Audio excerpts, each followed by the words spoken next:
Welcome back to my channel, Revenge with Melissa. My sister looked me dead in the eye across that candlelit table and said, "Oh my God, Quinn.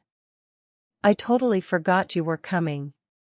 Then she laughed, and turned back to our parents like I was a delivery driver who'd wandered into the wrong private room.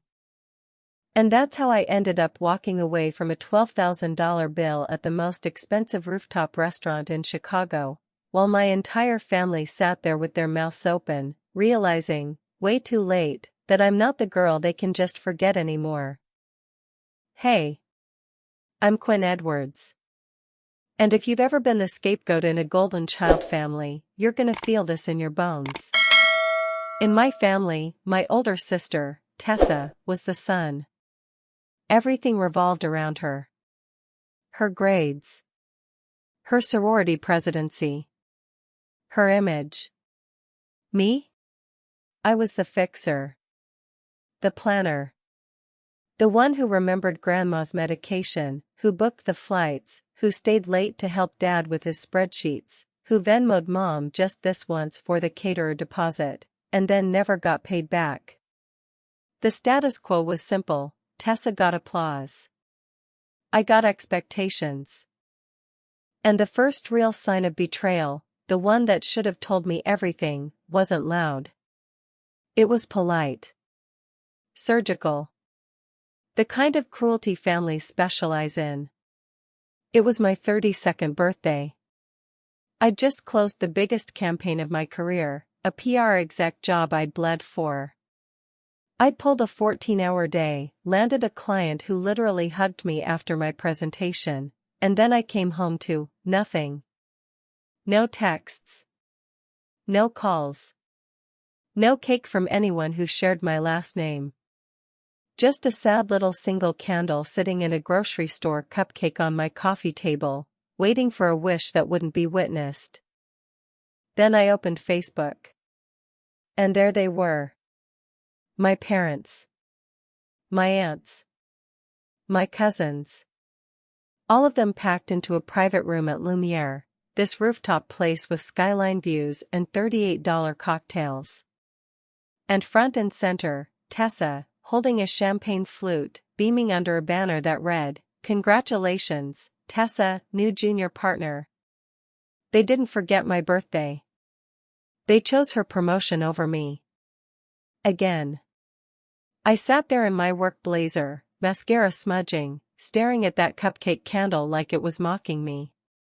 And I swear to you, I could hear every "next time, Quinn," and every "Tessa needs us right now" from the last 20 years echoing through my empty apartment.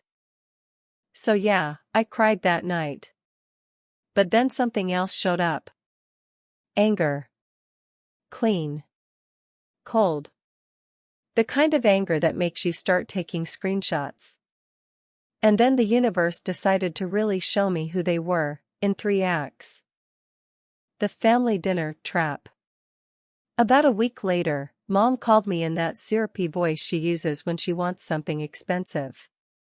She said, "Quinn, sweetheart, we're doing a little family dinner for Tessa next Friday at Lumiere. Just a small celebration. Wear something nice. We've already reserved the room." A small celebration. For a woman whose promotion party had already been blasted across every social platform known to mankind. Can you believe the audacity? I should have said no. But a tiny, exhausted part of me, the part that's been trained since childhood to earn love, thought, maybe this is their way of making it up to me. Maybe I'll finally get my moment. So I bought the dress. I got my hair blown out. I even took Friday afternoon off work. The empty chair. Friday night, I walked into Lumiere. I saw the long table. The white roses. The gold place cards. And one empty seat. Right at the far end. Smack between cousin Marissa, who wouldn't look up from her phone, and an empty chair that was clearly meant for someone else who'd cancelled. I stood there in the doorway, smiling like an idiot, scanning every place card. Tessa. Mom. Dad. Miles. Aunt Linda. Uncle Greg. Marissa. Trevor. And then, nothing with my name on it. Tessa spotted me and did this little theatrical gasp, "Oh my God, Quinn. I totally forgot you were coming."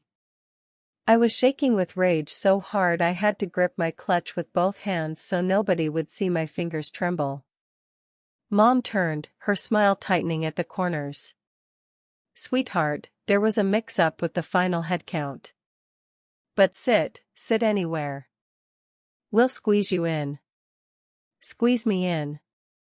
At a table where every other seat had a calligraphed place card and a personalized menu. Dad didn't even look up from his bourbon. He just waved vaguely toward the end of the table like I was a late intern. "And Tessa?" Tessa leaned in and said, "Honestly, Quinn, you're always so busy with work. We assumed you'd bail." Always so busy with work. That's what she said about the woman who paid for her bridesmaid alterations, who covered Mom's dental bill in grad school, who organized every single family vacation for the last decade. I could feel my heartbeat in my ears. The skyline glittered behind them like it was in on the joke. The $12,000 bill ultimatum. We ordered. Or rather, they ordered. Champagne pairings. Oysters. Wagyu. A seafood tower that arrived under a silver cloche. Every time the server leaned toward me, Mom smoothly redirected, "Quinn's just having a salad. Watching her carbs." I didn't even have a menu with prices. But I knew the vibe in that room. This wasn't dinner. This was a performance. A flex. A family coronation for Tessa, with me awkwardly tacked on to the end like an afterthought. Then dessert came. Then espresso. Then the server appeared with that little leather folder. And Dad, beaming at Tessa, said, loudly, "Quinn, honey, since you're killing it at work now, why don't you pick up tonight's bill? Consider it your investment in the family." My investment in the family.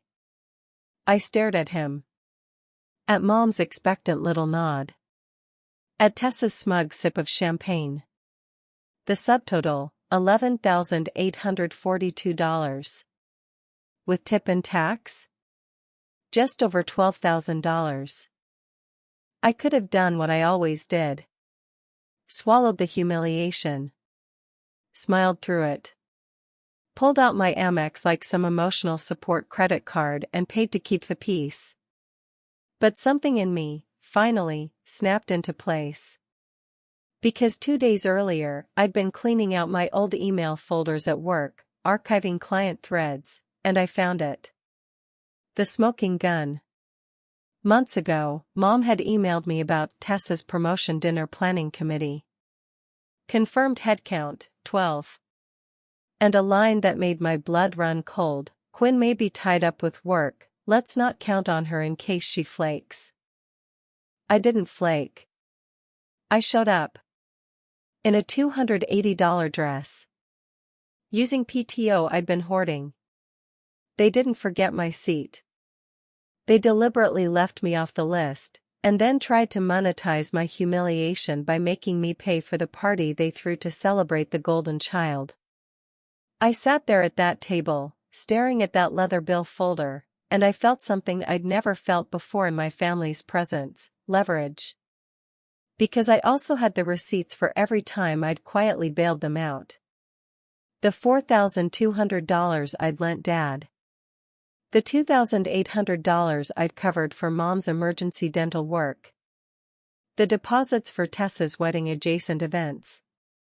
And most importantly, I had access to something they didn't know I controlled yet. So I didn't cause a scene.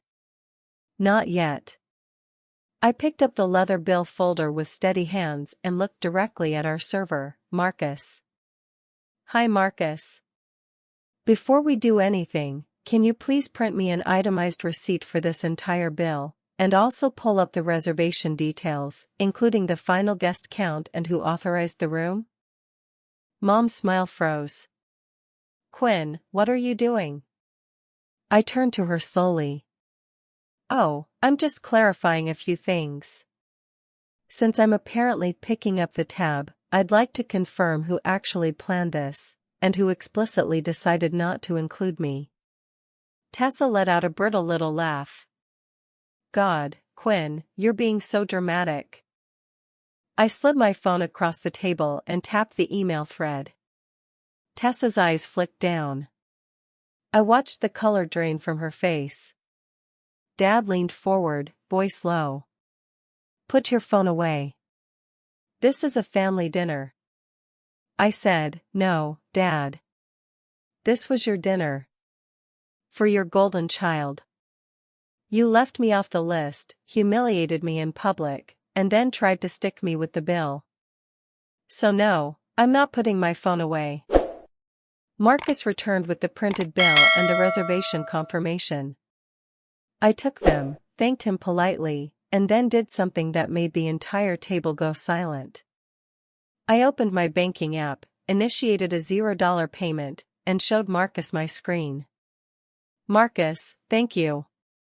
I won't be paying this bill tonight. Please charge the card on file for the reservation, which appears to be Richard Edwards. Dad's fork clattered onto his plate. Excuse me? I said, you heard me. You made the reservation. You authorized the spend. You can pay for your own coronation party. Mom's voice went shrill. Quinn. After everything we've done for you. Oh, I'm so glad you brought that up, Mom. Because I've also prepared a little family reconciliation document. I pulled out a slim folder. Inside were copies of every unpaid loan, every Venmo marked family emergency, every text where they'd promised to repay me and never did. And at the top, a formal demand letter for repayment of $7,000 in documented family-related loans. And one more thing, I said, standing up and slipping my coat back on. Since you all seem so interested in family investments, I'm officially withdrawing mine. Dad shot to his feet, face purple. You ungrateful little, I interrupted him, no. What I am is done. Done being the afterthought. Done being the wallet. Done being the girl you forget, until you need something. I turned to Marcus. Marcus, thank you for your professionalism tonight. And if anyone from that table tries to dispute the charges later, you have my number, and my attorney's. Then I walked out of Lumiere with my head high. Behind me, I heard Mom's voice, sharp, panicked, Richard, the server is bringing the card reader, Richard. I didn't look back. The fallout was immediate. And honestly? Delicious. Dad tried to put the $12,000 on his corporate card, but accounting flagged it. He got a formal write-up at work. Karma doesn't always wear a cape. Sometimes she wears payroll compliance. Mom called me 27 times that weekend. I let every single one go to voicemail. Tessa sent a text thread so unhinged I screenshotted it, you ruined my night. You humiliated Dad in public. Mom says you're dead to this family now. I replied with one sentence, then I guess you can stop calling me when you forget your rent deposit. Then I blocked her. A week later, Mom showed up at my office building. Quinn, please. We're family. Can't we just move past this? I met her in the lobby and said, Mom, I'm not moving past anything. I'm moving forward. Without you. You can have access to me again when there's accountability, boundaries, and repayment of what you owe me. Not before. Her lip quivered. But what will people say? I replied, I stopped living for what people say the night you left an empty chair for me at my own humiliation party. A year later, I'm living in my lake house on Lake Michigan. I bought it with my bonus money, the same money they thought they were entitled to. I woke up to water views and take calls from clients who respect my brain. I got promoted to senior director. My team threw me a birthday lunch this year, with a reserved seat that had my name on it in actual calligraphy. And my family? Dad still won't speak to me. Fine. Mom sends occasional texts that start with "Hi sweetheart" and somehow end with requests. Can I just look over a contract? Would I be willing to co-sign something for Tessa? I don't respond. Tessa tried to reappear at my work holiday mixer. She whispered, "Mom says if you'd just apologize, we could put this behind us." I looked her dead in the eye and said, "Tessa, I'm not apologizing for finally valuing myself. If you want a relationship with me, it starts with respect. And respect doesn't look like an empty chair." She blinked, stunned, and walked away. So here's what I learned the hard way: family isn't an automatic pass to your time, your money, or your dignity. Love without respect is just control with better PR.